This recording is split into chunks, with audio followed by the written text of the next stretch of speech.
Mwiriwe neza, nitwa Reverend Hatangimana Donati, ni pastori ukorera mu karere ka Gakenke. Rero tugiye kuganira ku ijambo ry'Imana. Mbere ya byose reka dusenge.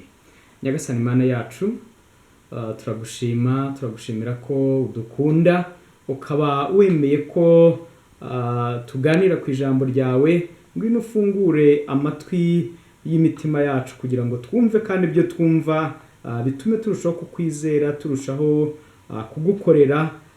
Byose tubigusabye twizeye mu izina rya Yesu Kristo umwami wacu, amen.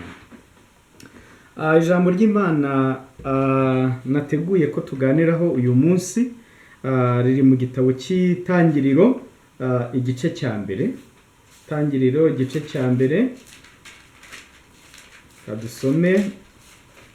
Agira ati: mbere na mbere Imana yaremye ijuru n'isi.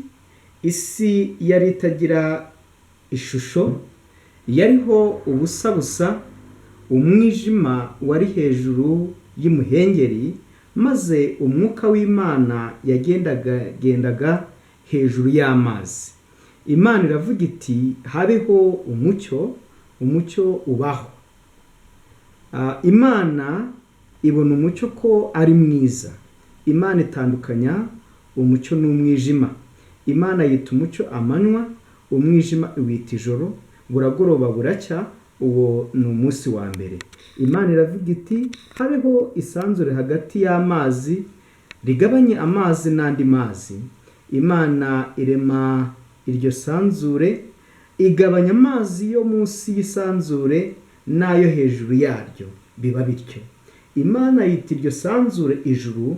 Buragoroba buracya, uwo ni umunsi wa kabiri. Umurongo wa 26 avuga ngo Imana iravuga iti: tureme umuntu agira ishusho yacu, ase natwe, batware amafi yo mu nyanja n'inyoni n'ibisiga byo mu kirere n'amatungo n'isi yose n'igikururuka hasi cyose. Imana iri mu muntu ngo agire ishusho yayo. Afite ishusho y'Imana niko yamuremye, umugabo n'umugore niko yabaremye. Imana ibaha umugisha. Imana irababwira iti: mwororoke mugwire mwuzure isi, mwimenyereze ibiyirimo, mutware amafi yo mu nyanja n'inyoni n'ibisiga byo mu kirere n'ibintu byose bifite ubugingo byigenza ku isi. Mwakire neza ijambo ry'Imana. Bene data bavandimwe, kuri uyu mugoroba iri ni ryo jambo nateguye ko tuganiraho.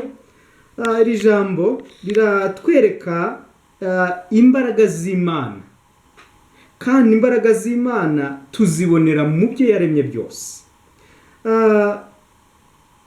Ku ntangiriro y'iri jambo ngo mbere na mbere Imana yaremye ijuru n'isi. Umuntu ashobora kwibaza ngo kuki Imana yaremye ijuru n'isi? Impamvu Imana yaremye ijuru n'isi, Imana yabonaga ko icyo ari cyo kibanze. Ni nk'uko umugabo agira ahaba, agira inzu, akayubaka, akayisakara. Aho ni ahantu hibanze, cyangwa se ni igikorwa cy'ibanze. Isi yari itagira ishusho, yariho ubusa busa, nk'uko twabisomye. Umwijima wari hejuru y'umuhengeri, maze umwuka w'Imana yagendagendaga hejuru y'amazi. Ni ibisanzwe iyi si tuyigereranije n'inzu iyo umuntu agitangira kuyubaka, itaragira ibintu byinshi biyibamo, nta bwiza buba burabamo, ariko hari ibiba bitagomba kubura mu nzu nubwo waba ugitangira kuyubaka. Urugero, ikintu gikomeye cyari ku isi nubwo yari itagira ishusho, ngo hari amazi. Amazi ni ikintu cy'ibanze, ni ikintu gikomeye, kuko amazi adufasha gukora isuku, atuma ibimera bibaho, atuma ndetse natwe tubaho, kuko amazi adahari sinzi uko byagenda. dukwiriye kubishimira Imana yari izi ibyibanze, ndetse uwo mwuka wayo wari uri ku isi, wari uri hejuru y'ayo mazi, kwari no kugira ngo uwo mwuka ajye atanga raporo. Rero ku murongo wa 3 ngo Imana ikoresha ubushobozi bwayo n'ubwenge bwayo buhambaye, maze yuzuza isi ubwiza n'ibintu. Hera kuri uwo murongo wa 3 ukagera ku murongo wa 26, ubona ukuntu Imana yagiye ishiramo ibintu, ishiramo izuba, ishiramo ukwezi, haba ubutaka, haba inyamaswa. Noneho ngo Imana mu mbaraga zayo, muri gahunda nziza yayo, irema umuntu usa nayo, maze imuha inshingano zo kuyobora ibyo yaremye byose. Nawe iramubwira ngo yiyobore nk'uko Imana ishaka. Umuntu yaramuremye kugira ngo ayobore bya bintu byose yaremye, kandi iramubwira ngo nawe wiyobore. Rero dukwiriye kwiyobora, kuko muri uko kwiyobora bigaragaza imbaraga z'Imana, bigaragaza ubushobozi bw'Imana. Kubona umuyaga uhuha, tukabona imvura igwa, tukabona izuba riva, tukabona ubutaka bukaduha ibyo kurya, ibyo byose ujye ubibona ko ari imbaraga z'Imana. Ku murongo wa 26 reka tuhasubire neza. Itangirira igice cya mbere umurongo wa 26, wumva uhuriwe nawe muri uyu mugoroba, cyangwa se n'ikindi gihe icyo ari cyo cyose wakongera gusomera ijambo ry'Imana. Imana iravuga iti tureme umuntu agira ishusho yacu, ase natwe, batware amafi yo mu nyanja, n'inyoni n'ibisiga byo mu kirere, n'amatungo, n'isi yose, n'igikururuka hasi cyose. Ubwo ni ubutware bukomeye, ni impano ikomeye, ni amahirwe akomeye. Dusa n'Imana kuko tuzi gufata ibyemezo, dusa n'Imana kuko tuzi kureba ibintu twakoze tukabona ko ari byiza, kuko Imana ibyo yabaga yakoze byose yaravugaga ngo ni byiza. Haleluya.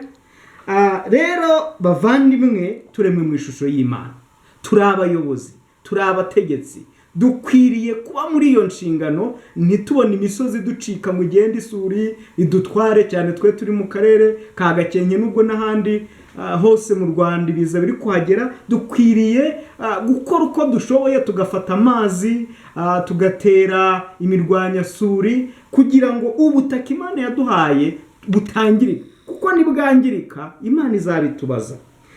Itangiriro igice cya 2 ku murongo wa 7 haravuga ngo Uwiteka Imana irema umuntu mu mukungugu wo hasi, umuhumekera mu mazuru umwuka w'ubugingo, umuntu ahinduka ubugingo buzima. Iki ni ikintu gikomeye cyane. Imana imaze kuturema mu mukungugu wo hasi, irangije duhumekeramo umwuka wayo, duhinduka ubugingo buzima. Bene data, Imana iratuzi, yadushizemo password cyangwa se ijambo ry'ibanga. Kubamenyereye gukoresha ibi bikoresho by'ikoranabuhanga, yaba telefone, ushobora kuyishiramo iryo jambo ry'ibanga kugira ngo undi muntu wese atayifungura uko ashaka, cyangwa se laptop ushobora gushiramo uwo mubare w'ibanga cyangwa se ijambo ry'ibanga. Abakoresha za email bashobora gukoresha iryo jambo ry'ibanga. Ndibwira ko iri jambo ry'ibanga cyangwa se password abantu benshi bamaze kumenya icyo ari cyo. Ijambo ry'ibanga rituma Imana idukontorora, kuko iyo ufite ijambo ry'ibanga rituma winjira kuri konte yawe, rituma winjira kuri email yawe, rituma ufungura telefone yawe. Undi bishobora kumugora, ashobora no kutayifungura namba. Rero iyi password ariwo mwuka yaduhumekeyemo, bituma Imana itumenya neza, imenya ibyo twakoze. Aho turi hose iba itureba, kandi iyo password niyo ituma turiho. Izi ni imbaraga zikomeye z'Imana. Bavandimwe, uko kuduhumekeramo, uko kudushiramo iryo banga ari wo mwuka wayo, n'imbaraga zayo zikomeye, n'ubushobozi bwayo, ndetse ngo iyo umuntu apfuye ifata wa mwuka yadushizemo ngo ikawutwara, kuko mwumvise ko yaturemye mu mukungugu, ngo maze umukungugu ugasubira mu mukungugu. Biratwereka imbaraga z'Imana. Imbaraga z'Imana turazibona muri bya bintu yaremye, ariko irashaka ko nk'uko yabidushinze tubiyobora, bye kutuyobora, bye kudutegeka, ahubwo ari twe tubitegeka. Bavandimwe, usomye ku murongo wa 15 w'iki gice cya kabiri, kugira ngo tuze kumenya neza impamvu koko turemwe mu iyo shusho y'Imana, kandi impamvu ijuru n'isi ari byo Imana yaremye mbere.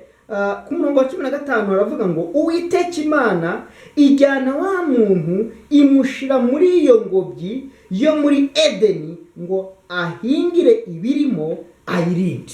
Tugomba kurinda igihugu cyacu, tugomba kugikorera kugira ngo gikomeze kugira ubwiza. Imana yadushize ku isi imaze kuyitunganya, kuko mbere yaho ngo nta shusho yagiraga, nta bwiza, hari amazi gusa. Ariko Imana yaduhaye byose, iravuga ngo dukomeze tubibungabunge, dukomeze dutume biba byiza.